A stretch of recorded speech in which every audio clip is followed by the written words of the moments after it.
Assalamualaikum warahmatullahi wabarakatuh. Saya Safia Putri Ramadhani dari kelas 11-3 absen 29. Jadi di sini tujuan saya membuat video adalah untuk menambah nilai sejarah. Materi yang saya ambil diantaranya adalah politik etnis dan perkembangan Serikat Dagang Islam. Pertama-tama saya akan menjelaskan apa itu politik etnis dan bagaimana perkembangan pergerakan nasional yang ada di Indonesia. Jadi politik etnis itu bisa dibilang politik balas budinya Belanda kepada Indonesia. Kenapa Belanda balas budi kepada Indonesia? Karena Belanda pada kala itu merasa sangat terbantu oleh rakyat Indonesia pada saat masa Kulturstelsel. Nah, pada Kulturstelsel itu kan kas Belanda pada kala itu kosong. Nah, karena Kulturstelsel itu kas Belanda jadi terisi kembali dan Belanda bisa melakukan perang. Nah, jadi politik etnis itu ada 3, diantaranya edukasi, transmigrasi, dan irigasi. Nah, yang paling berdampak kepada masyarakat Indonesia itu salah satunya adalah edukasi, yang dimana masyarakat Indonesia ini menjadi sadar akan nasionalisme, sadar akan pergerakan nasional, sadar kalau dia itu lagi dijajah. Nah, dengan kesadarannya ini, dia jadi membentuk suatu organisasi, berkumpul dari daerah manapun itu membuat organisasi. Nah, organisasi pertama yang ada di Indonesia, organisasi pergerakan nasional pertama di Indonesia itu adalah Serikat Dagang Islam.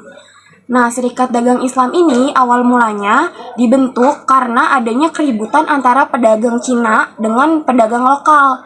Nah, jadi organisasi ini dibentuk sebenarnya buat bersaing antara pedagang lokal dengan pedagang Cina, cuma bukan dengan ribut gitu.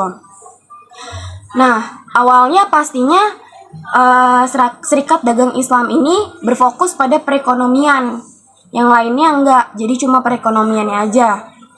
Setelah SDI berkembang, itu akhirnya SDI ini berpikir untuk nggak cuma fokus ke perekonomian aja, tapi mau ke sosial budaya, ke politik, dan lain sebagainya.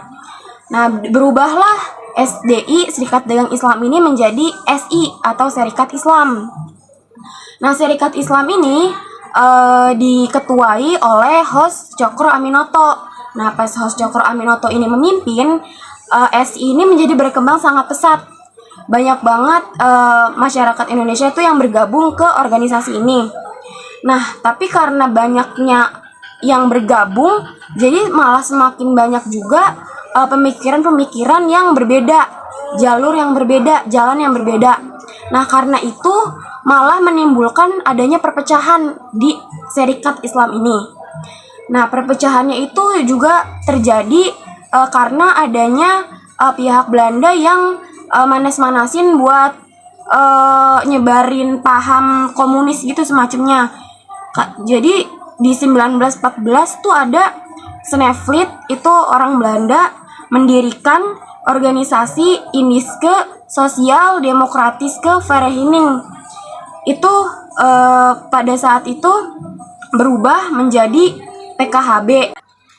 PKHB itu Partai Komunis Hindia Belanda. Nah, SI ini menjadi terpecah karena udah terpengaruh tuh sama si Snevlit itu. SI ini terpecah menjadi 2 golongan. Yang pertama ada golongan putih dan golongan merah. Nah, golongan putih ini termasuk ke SI yang lama. Paham yang lama yaitu syariat Islam. Nah, sedangkan yang merah itu dia ikut paham komunis seperti si Snevlit itu. Nah, pada tahun yang setelah Snevlit membentuk ISDV, itu SI jadi berubah nama menjadi PKHB yang Partai Komunis Hindia Belanda. Nah, setelah itu berubah lagi menjadi PKI yang seperti kita banyak kenal sekarang, yang melakukan pemberontakan di tahun 1926 sampai 1927. Nah, dari situ bisa dibilang Serikat Dagang Islam tuh ada hubungannya dengan PKI yang ada di Indonesia.